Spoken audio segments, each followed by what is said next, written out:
welcome back to the Meeple Marathon and my final top 10 list of 2021. That's going to be my top 10 board games of 2021. There's a few, minor caveats on my list here, and I'll get to those when I get there. But as I have been doing with a lot of my previous top whatever lists over this past month, is I'm just going to let you know which games did not make the cut, which I had bothered taking the time to rank, but in the end didn't quite make my top 10. So, X-Men Mutant Insurrection, Tiny Epic Pirates, Zombicide 2nd Edition, Dinosaur World, Merchant's Cove, Descent Legends of the Dark, and Adventure Tactics Domien's Tower. One last little caveat here, one that I hope will be appearing on next year's list, is The Great Wall.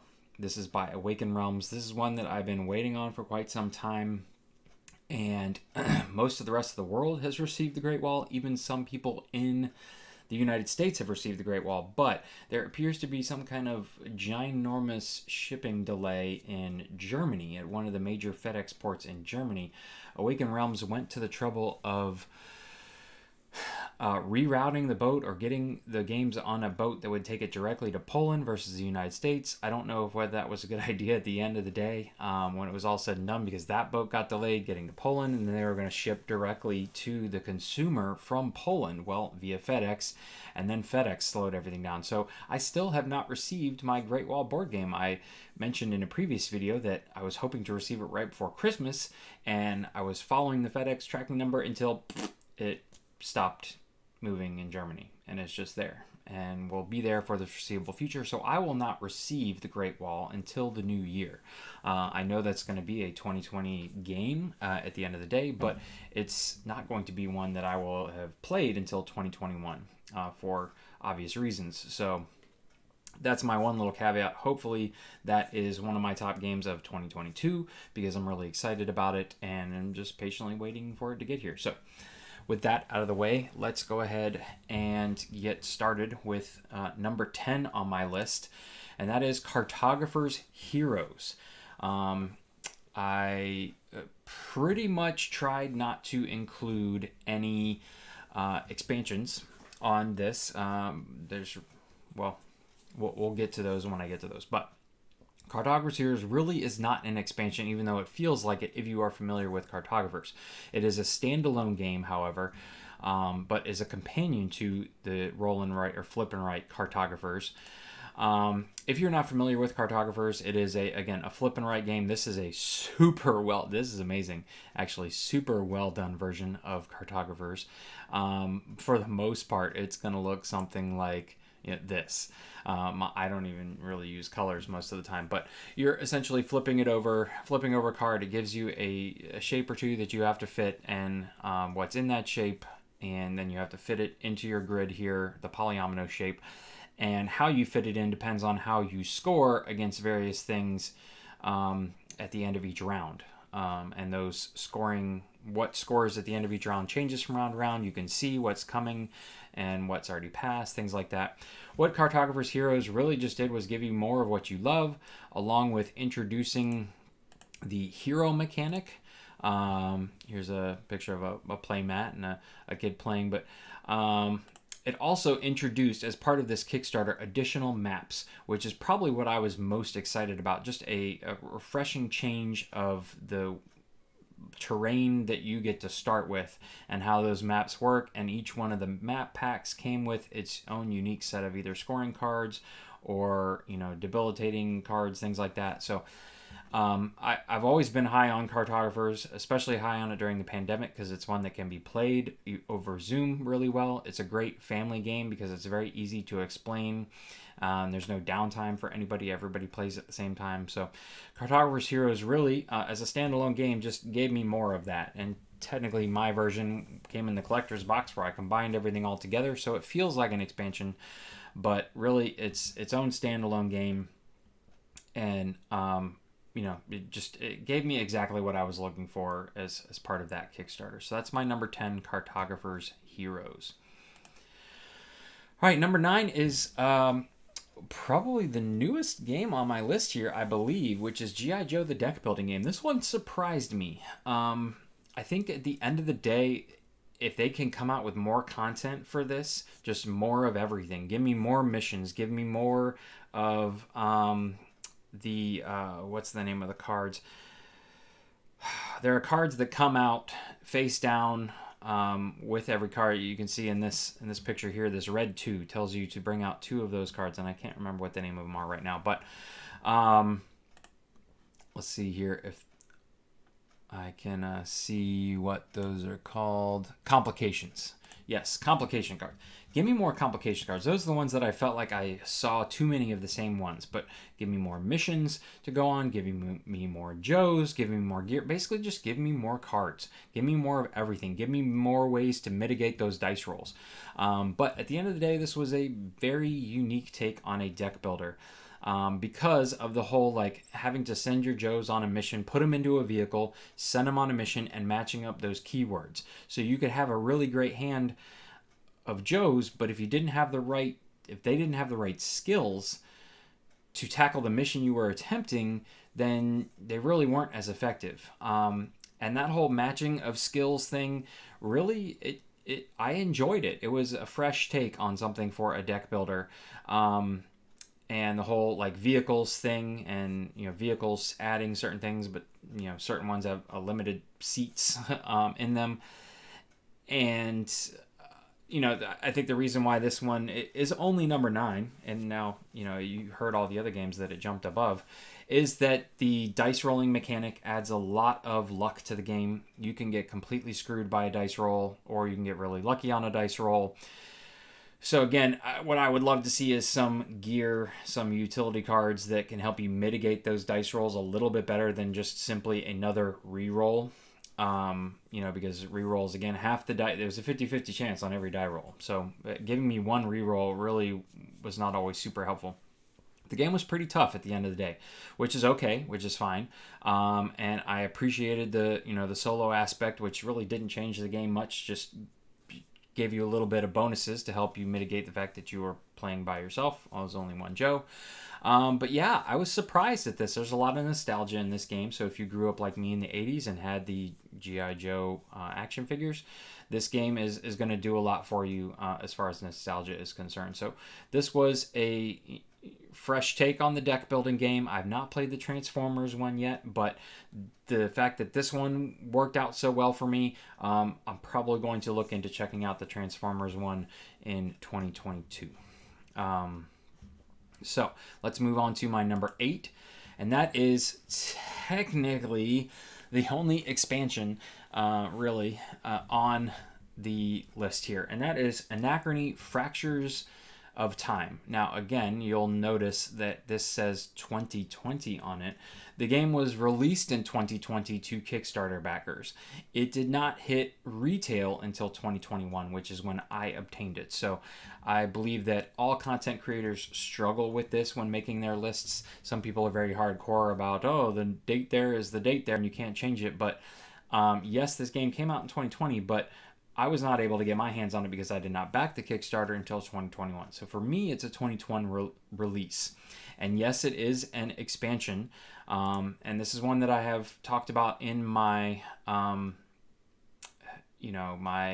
top 10 videos previously, because this is a very heavy Euro worker placement game, engine builder game. But the solo AI is really well done.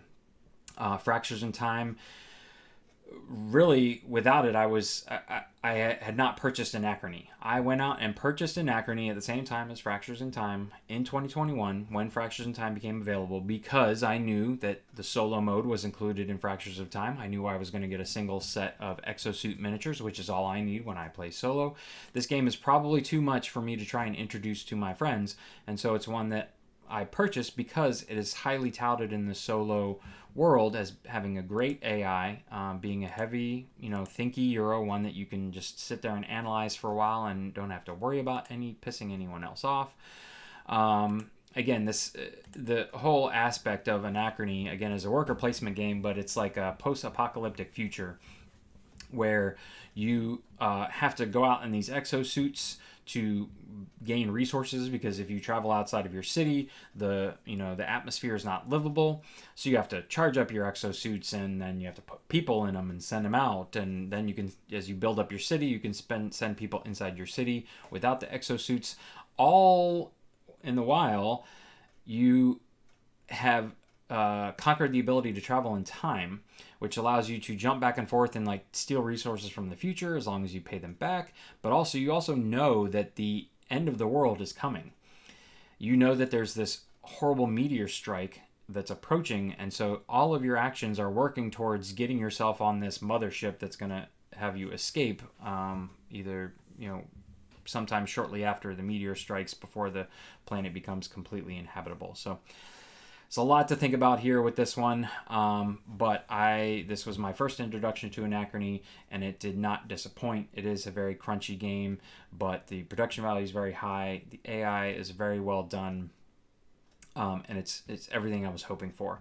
And again, Fractures of Time was the reason I got into Anachrony, because of the included solo aspect, because of the single exosuit miniatures. It just basically was the perfect expansion, and was not available to me until 2021. So I know that I stretched the rules a lot on this one. I included an expansion. I included something that came out in 2020, but it's my list, so I'm going to do what I want. But that is number 8, Anachrony Fractures of Time. Number 7 is Terraforming Mars, the Ares Expedition. This one is basically, they took Terraforming Mars and condensed it to an even tighter card game, similar to Race for the Galaxy. And, it's the same engine building mechanic. It's the same terraform the planet by putting water, raising the oxygen, and raising the temperature, putting oceans out. All of that's the same, but you can see it's a much smaller, planet that you're basically covering up. There, you don't put out plants, you don't put out cities and buildings like that. You basically just put out the 9 tiles. Really, that planet is not even necessary. It just is visually nice to put the score tracks around it, so they did that. But it has this aspect of you choose which action you're going to take. It's going to give you that action. It's going to give everyone else that action, and you're going to get a bonus action. And everyone is choosing their action in secret. So you may not do all 5 available actions on your turn if people don't choose them. People could choose the same, everybody could choose the same action, and that's the only action you're going to do. Whereas Terraforming Mars, you're pretty much going through all your available actions, step 1 through step 5, every turn. And so it just obviously drags it out longer. This one played much more faster. It's a smaller box. Setup and breakdown was much quicker, but it's the same, futuristic, based in science. The collector's edition had these dual layer player boards, which were really nice. I highly recommend you tracking down the collector's edition if you can. But again, it really just renewed my love of Terraforming Mars, which had kind of waned because it was almost felt sometimes like it was more effort than it was worth playing the game to get Terraforming Mars out solo and sit down and play it. So for me, this is now my replacement. I have no qualms with that. I'm very happy with Ares Expedition. They're coming out with an expansion in 2022, so hopefully that is just going to again give me more of what I love about the game. All right, up next we are at number 6, and that is Great Western Trail 2nd Edition.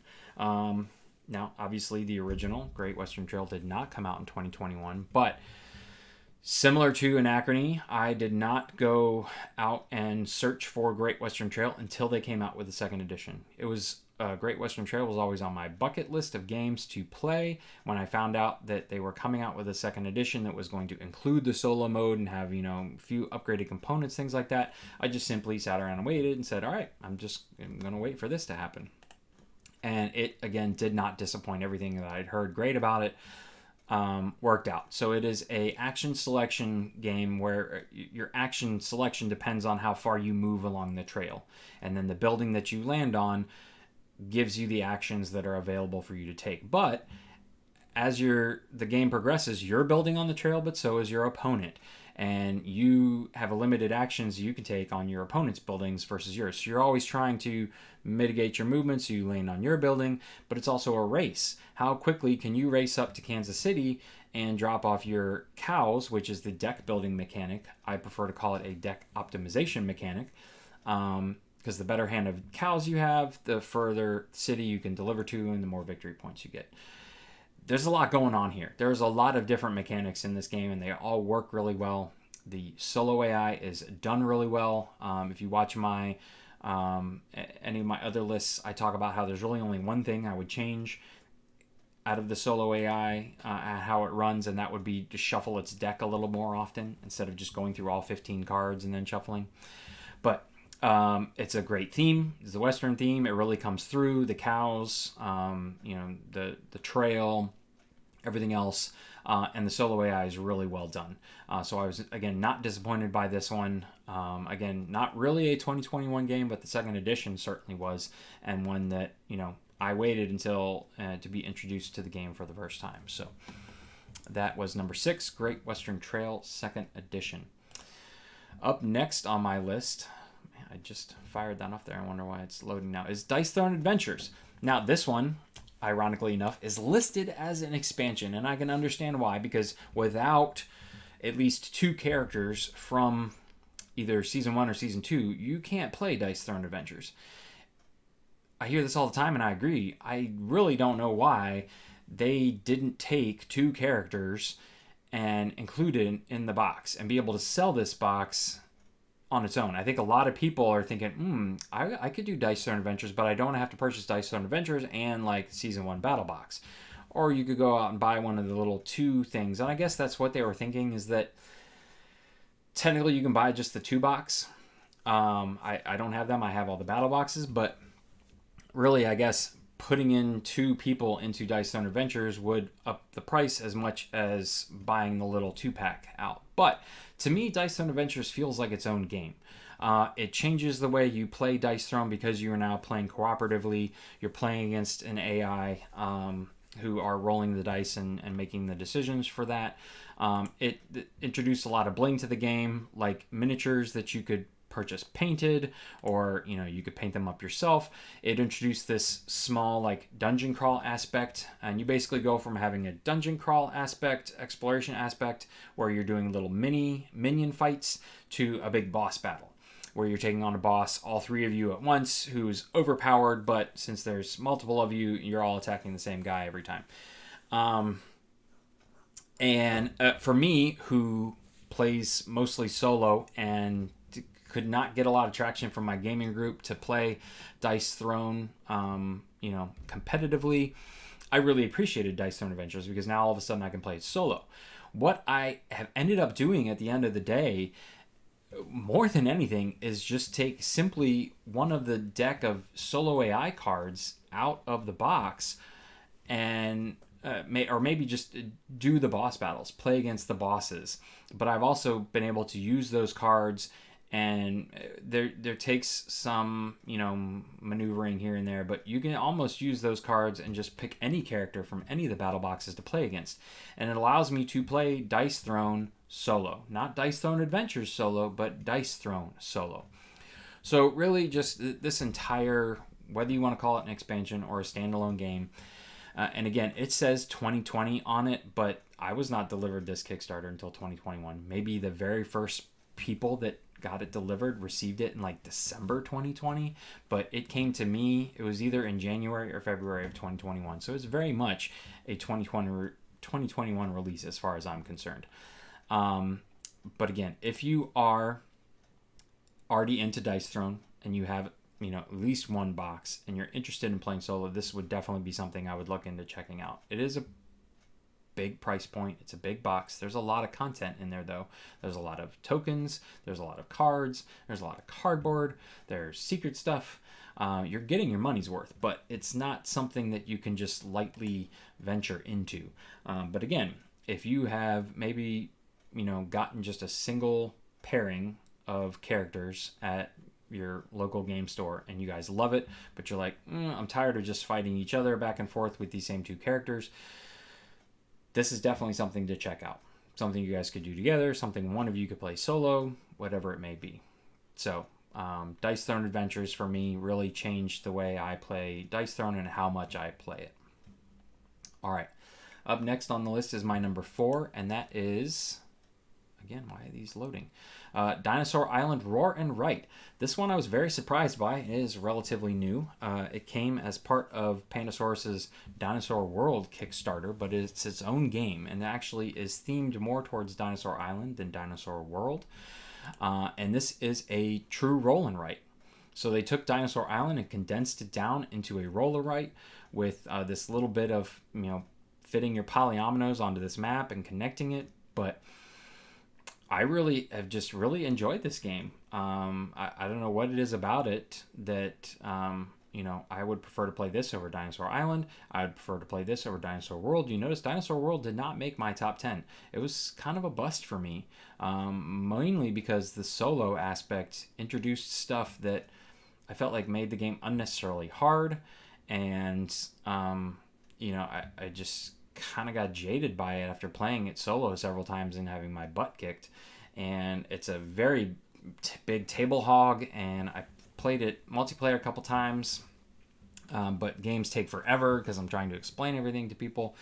This one is so quick, so easy, and now they have a companion app which basically removes the paper from the game, and you can play on your tablet and basically have these 2 sheets of paper here and just do everything. All you really need is this board. You could even have this board in the middle memorized, and you just need the dice. Just take your bag of the special dice, these amber dice that come with the game, and it becomes now all of a sudden the most amazing travel-ready game out there. But it just works. The whole aspect of, you gain your resources through the dice rolls, then you use the dice to take kind of worker placement actions, then you use all your resources to purchase dinosaurs, pens, buildings, things like that, and then you do a little mini run the park dino tour phase, and you get all this benefits from your excitement, and you have to deal with death tolls if you haven't kept up with security, and it's everything that you could have asked for in this perfectly little packaged roll and write. And I've just been completely enamored by this game and how much I'm enjoying it over all the other Dinosaur Island and World products. This is now my favorite. So kudos to you, Pandasaurus Games. I think this is a home run here. So highly recommend this one. This one should be available in retail at this point now. And again, it's not a super expensive game. It's a small footprint game. Could travel really well if you take the companion app with you. Oh, I guess you would have to have the cards. You could just randomly choose cards because you have to tell the companion app, which cards you're choosing. So you could just randomly choose 3 instead of shuffling these up. So again, yeah, literally take this bag and the dice and you're set. So, all right, my number 3 is another one that's a little fudging the rules, but you'll notice that I have put on here Madara Unintentional Malum Act 1 version 1.1, which has the date of 2021 on it.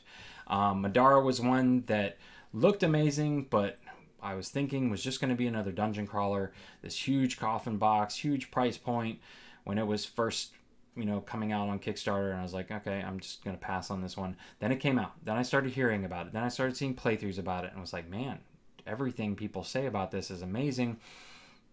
This is something I want to check out.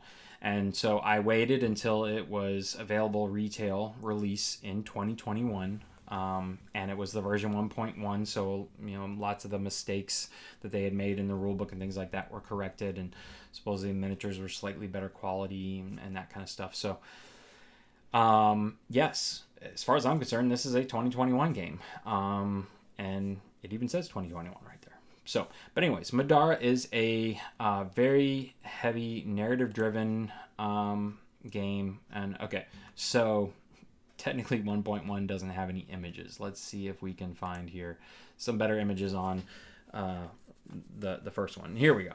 So again, huge box, tons of content. Fitting it all back into the box after you unwrap it all the first time is nearly impossible. But what really has been so nice for me is it's a very complex rule set, very complex gameplay, dice rolling, things like that, which is fine. There's a little bit more to it than just rolling the dice and counting up your hits. But also the storybook here is such a great story. It's well written. There's a lot of story in between. I do the Foreteller app where I just have it read to me like an Audible book, and it works perfectly fine. My really only qualm of the game thus far, other than the fact that I can't get it all back into the box, is that this storybook is so freaking big that, some of the pages are starting to tear, like down here at the bottom, just from flipping pages and trying to manage such a heavy book. I don't know why they didn't split this thing into at least 2 smaller books, or maybe even 3. Why they had to make one big giant book, I don't know. I probably would be able to store it more easily too if it wasn't just one giant book. I could spread 2 out across either side of this huge coffin box. But anyways, if you're looking for a dungeon crawl type game that's very involved, decent rule set, feels like very thinky dungeon crawler, not just a dice chucker, but with a great story and a ton of content. Yes, it's a high price point, but look at the amount of content you're getting. It is absolutely ridiculous. I mean, here's all the miniatures you're getting. Here is all the boards you're getting, and these boards are very simple. They're all pretty small. They're all square, and you're going to have to add a few little terrain pieces on to adjust them from here to there. But the artwork on here is amazing. The foil that they've done on here makes certain features really pop.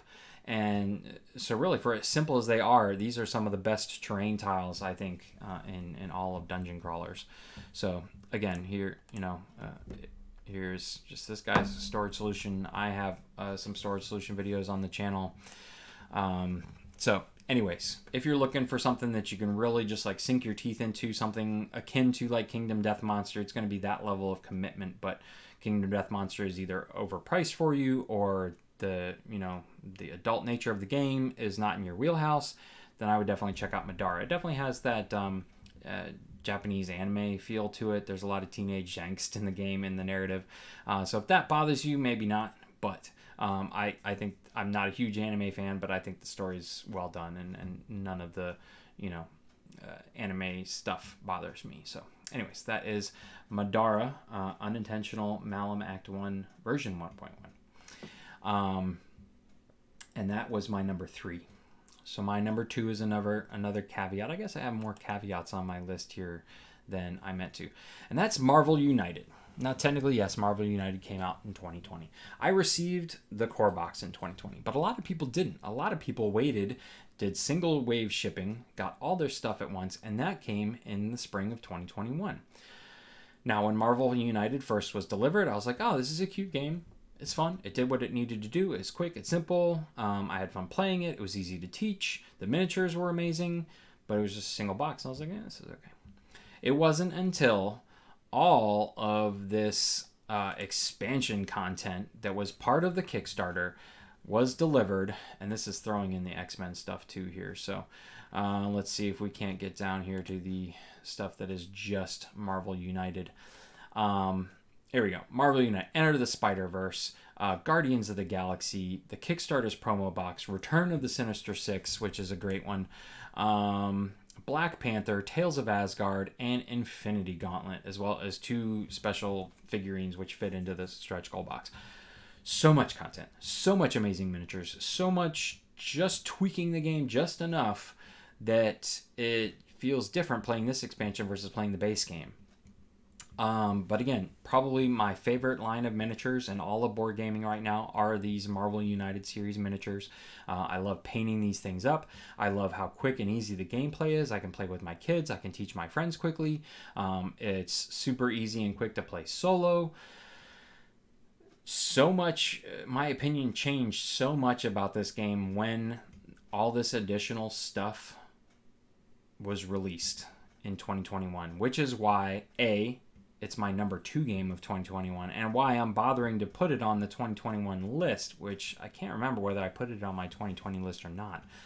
But this went from being maybe in my top 10, probably my top 20, I think it probably was in my top 20 somewhere, to being my number 2 game of 2021. And as we just saw, we're going to have all this X-Men content coming out in 2022.